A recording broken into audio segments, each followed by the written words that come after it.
बदलते भारत की तस्वीर में आज शिक्षा का बड़ा महत्व है। भारत में राम मंदिर के प्राण प्रतिष्ठा के बाद अब शिक्षा में रामायण और महाभारत जैसे महान ग्रंथों को शामिल करने की वकालत भी की जा रही है। कुछ ऐसा ही वक्तव्य दिल्ली के पंजाबी बाग में हिंदूवादी विचारधारा को प्रमुखता से रखने वाले सुप्रीम कोर्ट के अधिवक्ता अश्विनी उपाध्याय ने दिए। साथ ही इस दौरान उन्होंने उन लोगों पर भी कटाक्ष किया जो किसी विशेष धर्म पर हमला करते हैं। दरअसल मौका था जब एसपीएम कॉलेज पंजाबी बाग में श्री हनुमंत संस्कृत महाविद्यालय रघुवीर नगर का वार्षिकोत्सव कार्यक्रम आयोजन किया गया। इस कार्यक्रम में अनेकता में एकता वाली भारतीय संस्कृति की झलक भी साफ तौर पर देखने को मिली। हरियाणवी लोक नृत्य, पंजाबी लोक नृत्य, संस्कृत नाटक, एकल गीत और काव्यबली आदि कार्यक्रमों ने लोगों को मंत्रमुग्ध कर दिया। प्रतिवर्ष की भांति इस वर्ष भी विद्यालय द्वारा पावन पर्व प्रबोधिनी नामक पत्रिका का लोकार्पण भी किया गया। इस अवसर पर कार्यक्रम अध्यक्ष के रूप में सत्यप्रकाश जी मंगल और मुख्य वक्ता के रूप में सर्वोच्च न्यायालय के अधिवक्ता अश्विनी उपाध्याय उपस्थित रहे। अश्विनी उपाध्याय ने अपने उद्बोधन में हिंदू संस्कृति पर प्रकाश डालते हुए कहा कि आज के समय में विशेष मांग है कि अब शिक्षा के क्षेत्र में भी बड़े बदलाव किए जाएं। आज के बदलते परिवेश में पूरे भारत में एक समान शिक्षा की जरूरत है, जिसके लिए सरकार को आगे बढ़कर कदम उठाने चाहिए। कार्यक्रम में आए सभी मुख्य वक्ताओं ने अपने अपने विचार भी रखे और मीडिया से अधिक जानकारी साझा की। कार्यक्रम करने के लिए सभी प्रबंध तंत्र को, सभी सदस्यों को धन्यवाद देता हूं। भारत में शिक्षा में बहुत सुधार की ज़रूरत है, एजुकेशन रिफॉर्म की ज़रूरत है।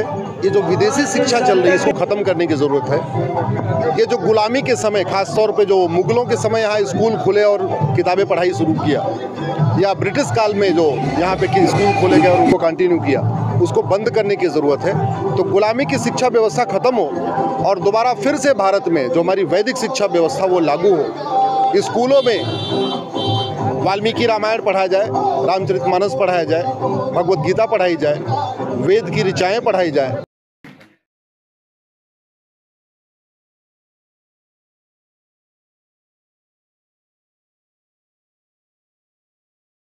जो हमारा विद्यालय है करीब 1978 से चल रहा है यहाँ पर दिल्ली में, और पूरे धर्म की शिक्षा होती है, पूरे वेद पाठ, कुरान, ये अपना पुराण और जो है अपने ज्योतिष और योग सबकी हमारे यहाँ पढ़ाई होती है। और 46 वर्ष से ये विद्यालय चल रहा है।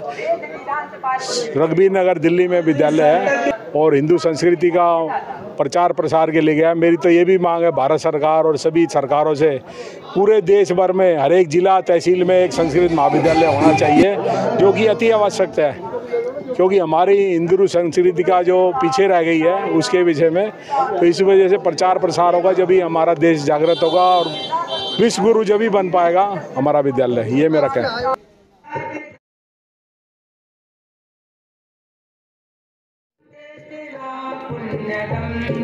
आज देश की आवश्यकता है कि जिसे मुगलों ने नष्ट कर दिया था और अंग्रेज़ों ने इसे डेड लैंग्वेज कह दिया था, उसका पुनर्जीवन होकर और भारत की सभी भाषाओं की जननी जिसको कहा जाता है संस्कृत, उसका पुनरुत्थान करने का ये कार्य बहुत महान कार्य है। और इसलिए इस कार्य में जितना अधिक हम योगदान कर सके उतना हमें करना चाहिए, यही मेरा कहना है।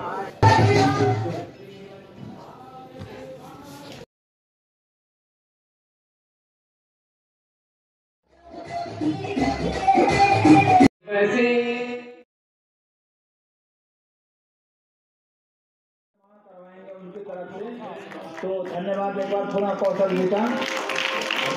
और जैसा कि मैंने आप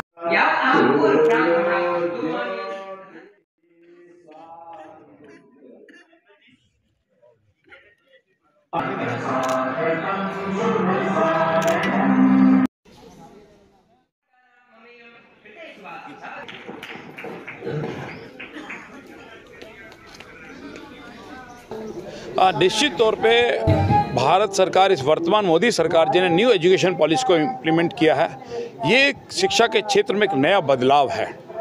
इस शिक्षा क्षेत्र के अंदर बदलाव, जो भारतीय चिंतन, भारतीय दर्शन, भारतीय सोच जो पिछले वर्षों में, इन 50-60 सालों वर्षों में जो हम कह सकते हैं कॉलोनियल माइंडसेट की जो विचारधारा पर जो शिक्षा पद्धति चल रही थी, हम ये कह सकते हैं लॉर्ड मैकाले की जो शिक्षा पद्धति चल रही थी, उस पद्धति को बदलने का एक सकारात्मक काम इस वर्तमान सरकार ने किया है और उसका असर भी हुआ है कि दिल्ली विश्वविद्यालय के, देश के सभी विश्वविद्यालय ने अपने करिकुलम में, अपने सिलेबस में, अपने में बदलाव किया है। और बदलाव अब भारतीय चिंतन के आधार पर, भारतीय दर्शन के आधार पर ये बदलाव हो रहा है। और मुझे लगता है हनुमान संस्कृत विद्यालय तो, महाविद्यालय तो पहले से इस दिशा में काम करता है, संस्कृति के उत्थान के लिए, संस्कृति के प्रचार प्रसार के लिए। और मुझे लगता है कि अब हनुमान संस्कृत विद्यालय के साथ साथ दिल्ली, देश के सभी विश्वविद्यालय और महाविद्यालय इस दिशा में काम कर रहे हैं। और निश्चित तौर पे किसी भी देश का निर्माण, किसी भी देश का विकास उस देश की भाषा, उसकी संस्कृति से होता है। दुर्भाग्य से इस देश के अंदर हमारी भाषा और हमारी संस्कृति को हमारे एजुकेशन सिस्टम से दूर रखा गया, लेकिन वर्तमान में अब न्यू एजुकेशन पॉलिसी में संस्कृति का भी समावेश हो रहा है, भाषा का भी समावेश हो रहा है और नए विजन के साथ हम इसको एस्टैब्लिश कर